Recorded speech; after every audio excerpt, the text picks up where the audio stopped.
Assalamualaikum warahmatullahi wabarakatuh. Saya Anissa Anggreni Julianti dengan stambuk F1G1200016 selaku perwakilan dari kelompok 4. Di sini saya akan mempresentasikan tugas kelompok kami mengenai destinasi wisata Kabupaten Konawe Kepulauan yang kami sajikan dalam bentuk prototipe. Sebelumnya, izinkan saya memperkenalkan anggota kelompok kami. Yang pertama, Acirul Slamet Sugiarto dengan stambuk F1G11805. Yang kedua, Ahdar Al-Murad dengan stambuk F1G1200032. Yang ketiga, Laude Harjiman dengan stambuk F1G1200045. Dan yang terakhir, Ode Murniwati dengan stambuk F1G1200054. Tanpa berlama-lama lagi, langsung saja kita masuk ke pembahasan.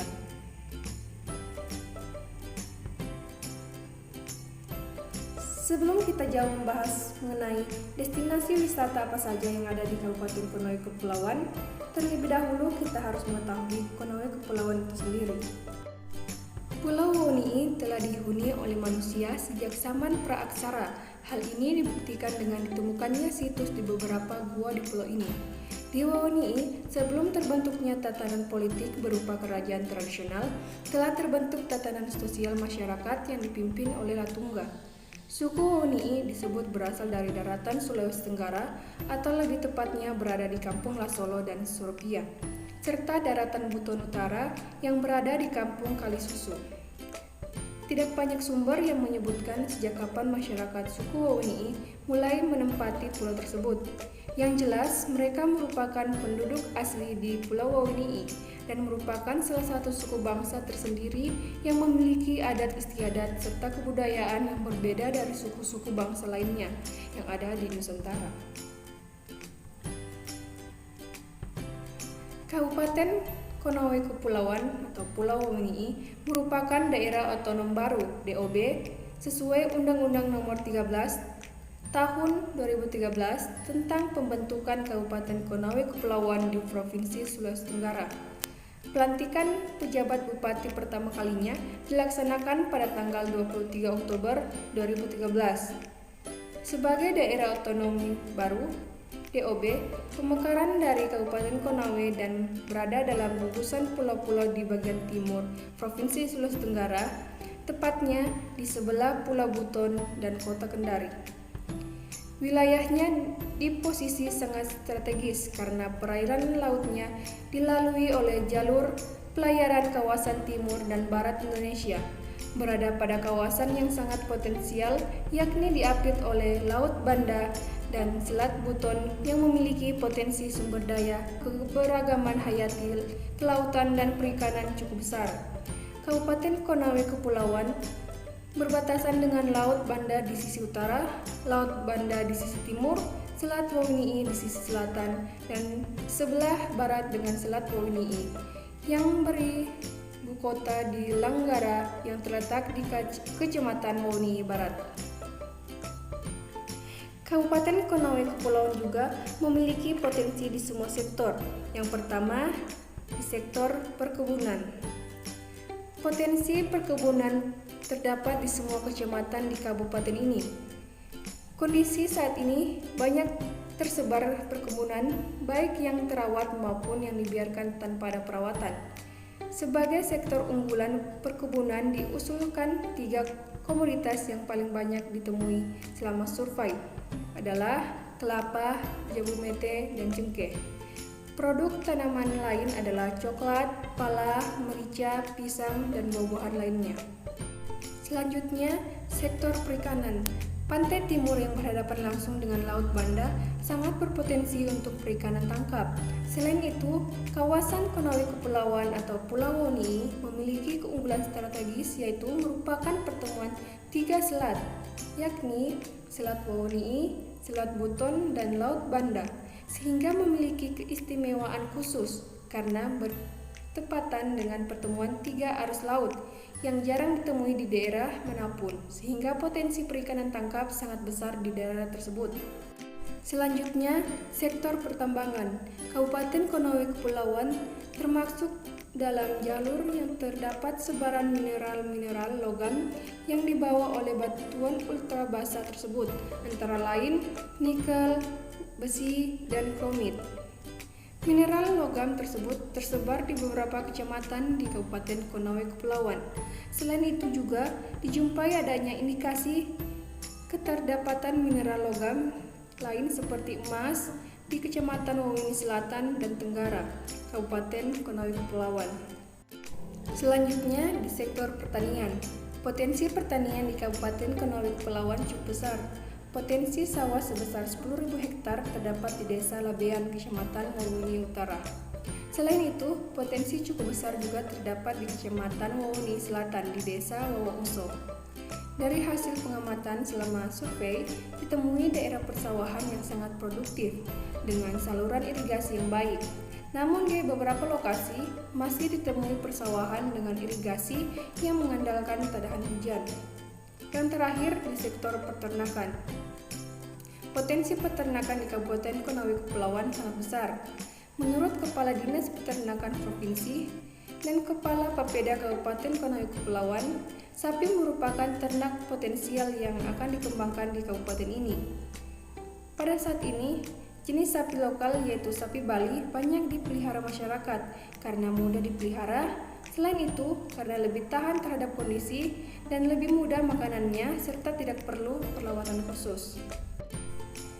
Itulah tadi pemaparan singkat mengenai Kabupaten Konawe Kepulauan. Selanjutnya kita akan membahas mengenai destinasi wisata Kabupaten Konawe Kepulauan yang kita mulai dari destinasi wisata alamnya.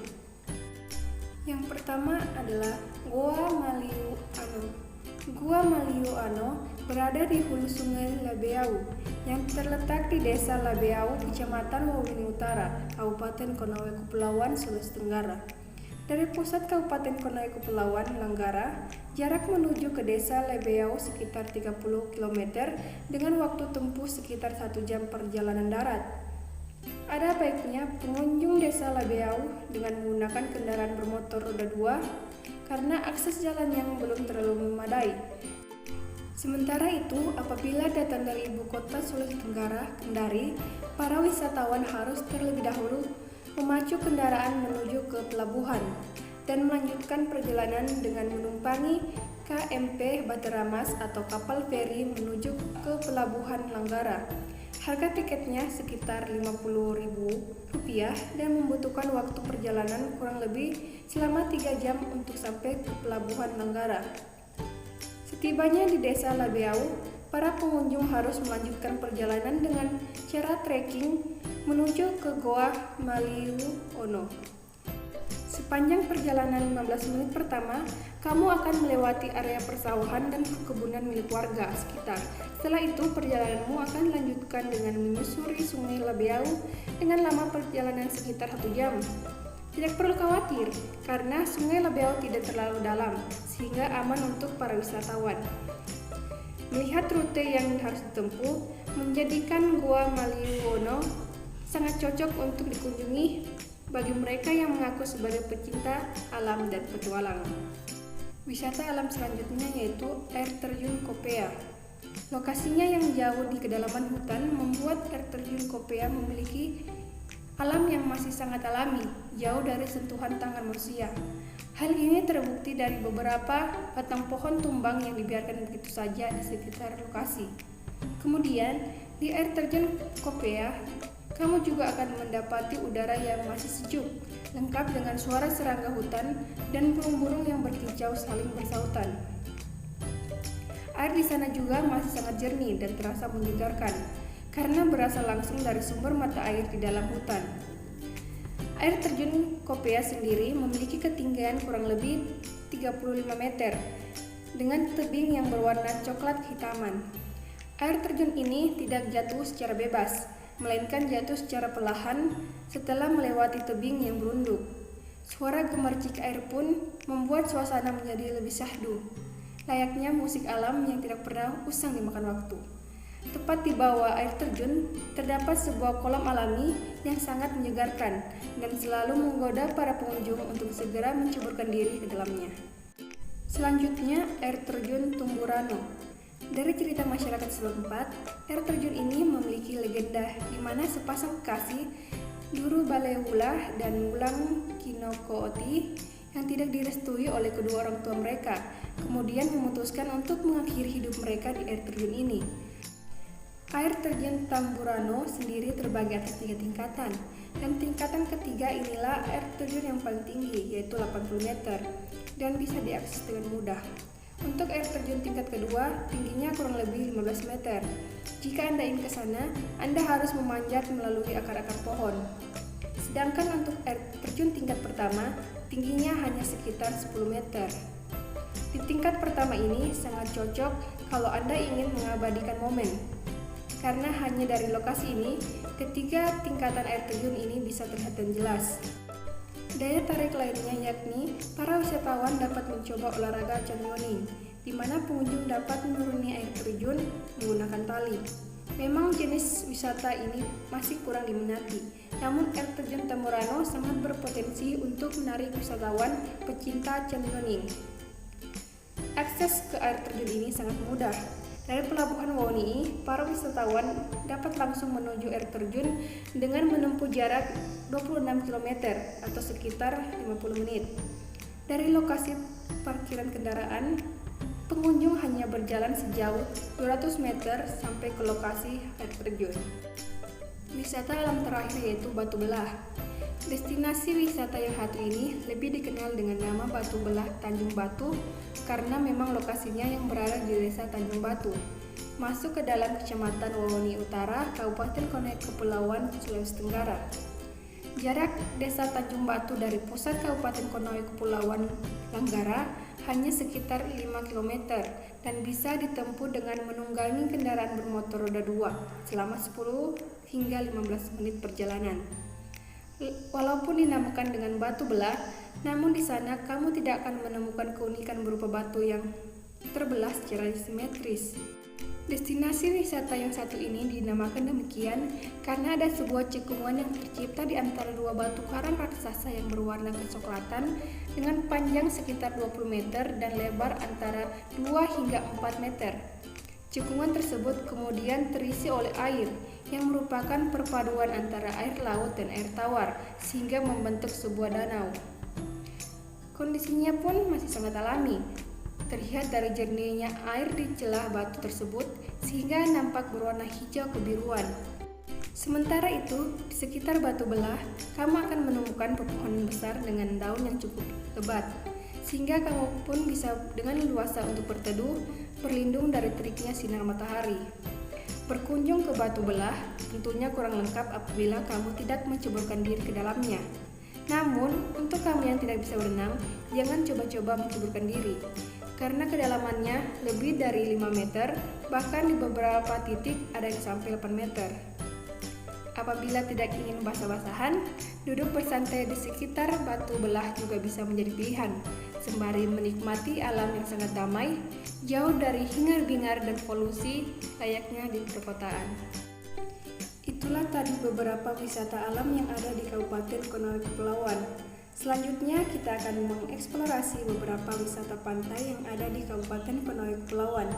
Karena kurang lengkap rasanya bila kita membahas Kabupaten Konawe Kepulauan tapi tidak membahas wisata pantainya. Baik, langsung saja. Yang pertama, Pantai Kampa, Pulau Wonii. Pulau yang sudah menjadi daerah otonomi dengan nama Kabupaten Konawe Kepulauan ini menjelas menjadi daerah wisata yang sayang bila tidak dikunjungi. Di Kabupaten Konawe Kepulauan ini menyimpan banyak objek wisata yang tentu dapat memanjakan mata para wisatawan. Terlebih lagi objek wisatanya yang masih sangat alami. Salah satu objek wisatanya yaitu Pantai Kampa. Pantai yang terletak di Desa Wawobili, Kecamatan Wawoni Barat ini menawarkan keindahan hamparan pasir putih yang membentang sepanjang garis pantainya. Belum lagi dengan kejernihan air laut yang langsung menghadap ke Laut Banda. Untuk ke sana tidak mesti mengeluarkan budget yang besar pula. Dari ibu kota Provinsi Sulawesi Tenggara, kota Kendari misalnya, Anda hanya mengeluarkan budget tidak lebih dari Rp40.000 untuk sekali menyeberang menggunakan kapal dari kota Kendari ke Konawe Kepulauan. Anda hanya tinggal menempuh perjalanan darat tak lebih dari 20 menit menggunakan kendaraan bermotor ke pantai yang disebut miniatur Bali ini. Selain keindahan pantainya, di Pantai Kampa juga menyimpan hal unik, di mana di titik tertentu di jam digital wisatawan akan mundur 1 jam dengan otomatis. Di titik itu, waktu yang digunakan ialah waktu Indonesia Barat. Dan ketika meninggalkan titik itu, jam digital akan kembali ke waktu Indonesia Tengah. Mengenai fasilitas, pemerintah Konawe Kepulauan telah menyiapkannya, mulai dari gazebo dan sarana lainnya. Di tahun ini juga, pemerintah melalui Dinas Pariwisata, Pemuda dan Olahraga akan menambah ketersediaan infrastruktur dasar di sekitar Pantai Kampa dengan kolaborasi anggaran Kementerian Desa dan APBD Konker tahun 2019. Wisata pantai selanjutnya yaitu Pantai Polara. Pantai ini berada di Desa Polara, Kecamatan Woni Tenggara dengan jarak kurang lebih 50 km dari ibu kota Kabupaten Konawe Kepulauan, Woni. Memiliki panjang sekitar kurang lebih 2 km, menawarkan keindahan yang tak kalah jauh menariknya dengan pantai yang ada di Okinawa, Jepang. Juga sangat cocok bagi wisatawan yang gemar berselancar. Wisata pantai terakhir yaitu Pantai Tengkera. Pantai Tengkera menjadi salah satu destinasi wisata yang ada di Desa Nambojaya, Kecamatan Woni Tenggara, Kabupaten Konawe Kepulauan, Sulawesi Tenggara. Pantai ini dapat dijangkau dengan menggunakan kendaraan roda 4 dan roda 2. Dari Kota Langgara, kurang lebih 80 km atau waktu yang ditempuh kurang lebih 1,5 jam untuk mencapai pantai ini. Sebelum sampai ke pantai, wisatawan harus melewati beberapa kecamatan, yakni Woni Tengah dan Woni Selatan. Kondisi jalannya sendiri 80% sudah teraspal dan beberapa titik masih dilakukan pengerasan. Pantai Tengkera memiliki garis pantai yang cukup panjang dengan bentangan pasir putih dan pohon kelapa yang berjejer rapi di tepi pantai. Dari jalan poros, pengunjung harus trekking terlebih dahulu. Pengunjung juga perlu berhati-hati karena untuk sampai ke pantai harus turun melewati titian batu dan tangga di sekitar tebing. Namun, rasa lelah perjalanan akan terbayar dengan keindahan Pantai Tengkera. Dari pantai, kita dapat melihat Pulau Buton yang membentang dan juga dapat melihat laut lepas yang berada di sisi kiri. Untuk masuk ke sini, pengunjung tidak perlu mengeluarkan uang alias gratis, karena memang belum ada pengelolaan khusus dari Pantai Tengkera. Selain itu, pantai ini juga menawarkan sejumlah spot yang menarik untuk berfoto. Belum lagi air lautnya yang sangat jernih dan masih terjaga kebersihannya. Itulah tadi destinasi wisata yang ada di Kabupaten Konawe Kepulauan. Bagaimana? Apakah kalian berminat liburan atau hanya sekedar healing mengeksplorasi keindahan Kabupaten Konawe Kepulauan? Demikian presentasi dari saya. Kurang dan lebihnya mohon dimaafkan. Wabillahi taufiq wal hidayah. Wassalamualaikum warahmatullahi wabarakatuh.